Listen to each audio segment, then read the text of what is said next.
Okay, playing Idaho at home this week. Our goal is to get a victory and get bowl eligible, and that's what's on our mind.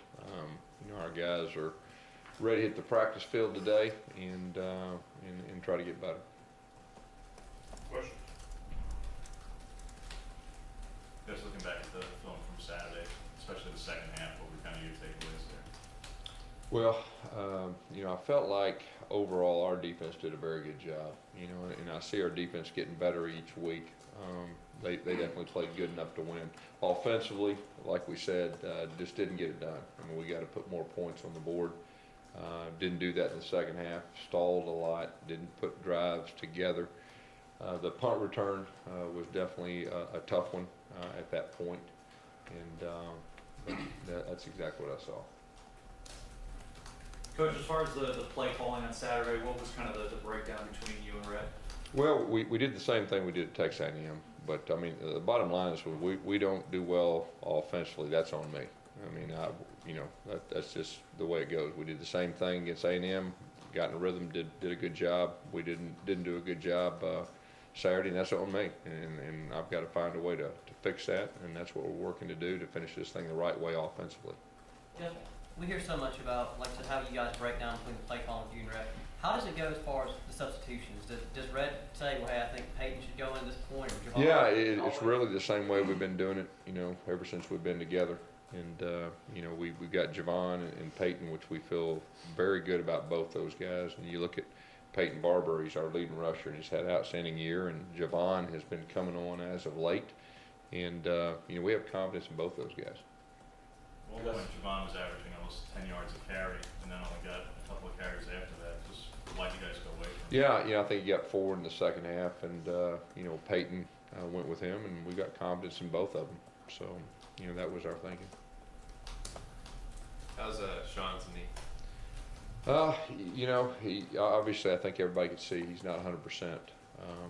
We've got to, hopefully he'll be healthier this week, and we'll do a good job in practice trying to manage that. Who are you starting at quarterback, Coach? We're probably going to go with Jeremy this week for the fact that Sean is not 100%. And at the same time, we feel good about Jeremy running our offense, executing our offense, and but more than likely right now, we'll see how the week goes. Now, I mean that could change, but if you ask me right now, we'll probably go with Jeremy and get him ready. Because when you look back, Sean was, like I said, clearly not 100%. You put him in there four possessions with the game on the line. Right. Was that too many? Well, I mean, obviously we didn't do a very good job offensively in the second half. Like I said the other day, our plan was to play them both. And, when we got in there, he wasn't 100%. We felt like there was some opportunities for some things that we could do. Didn't work out. So, when you look back, I mean, obviously, if we could change some things, probably would. But that was our plan going in. We thought he was a little healthier than he was, but we've got to get him healthy before he gets back on the field. Were there times during the game or when you watched the tape where you could tell if the knee was really affecting the way he was able to throw the ball and play? During the game you could see, but when you look back and you gather all the information on film, I mean you can tell. If he's feeling that way again, similar to last week, would you play him this week? Well, like I said earlier, we'll probably go with Jeremy. We got to get him healthier. We got to get him healthy to get out on the field to be successful. Guys, why not give another quarterback a chance? Wallace, maybe give him a couple starts. Yeah, Wallace has got a lot of reps. When Sean was hurt, specifically the Texas A&M week, and as a coach, you evaluate your guys, your guys, and you try to put who out there gives you the best chance of being successful. And so that's kind of what we've been doing. And Jonathan also has a role of playing wide receiver too, which you see the last 2 weeks has gotten a lot of reps at that and really performed pretty well. Coach, on the quick pop to the outside, how much of it is not getting that block when you look back at the film? How much of it is the receiver not able to make it? I think it's a combination of a few different things. We got to do a better job blocking and do a better job executing when we do throw it out there. Austin Golson, how's he doing? Yeah, it's going to be tough on Austin to play this week.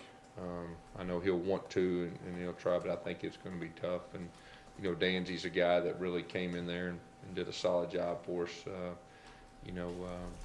On Saturday, you know, he's got a lot of, you know, he started games last year. He got a lot of experience. He's a savvy guy. He's been playing center for about 5 weeks, so we feel very comfortable with him. Was the number 2 guy there with the Avery? Yeah, you know, Avery's got reps before, you know, and we'll get him some reps, you know, this week. What's the timeline on Dan Pierce's return? I'm not ready to tell you. I mean, I really don't know right now. I mean, possibly by the end of the year, but he's not going to play this week. How tough is that on him, just given that, you know, if he wasn't hurt, he would have been first in line to be playing? Yeah, it's probably tough, yeah.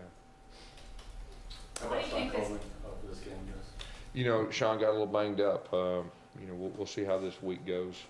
You know, he finished the game, but he is a little banged up. Why do you believe this defense is clicking right now? What is the catalyst behind that? Well, I think if you look at the last 2 weeks, you know, really starting to play with confidence, starting to make plays. You know, the front is being very disruptive. The linebackers are playing well. Our secondary is playing well, and they're starting to play with a lot of confidence. And so putting 2 back-to-back weeks like that's very encouraging.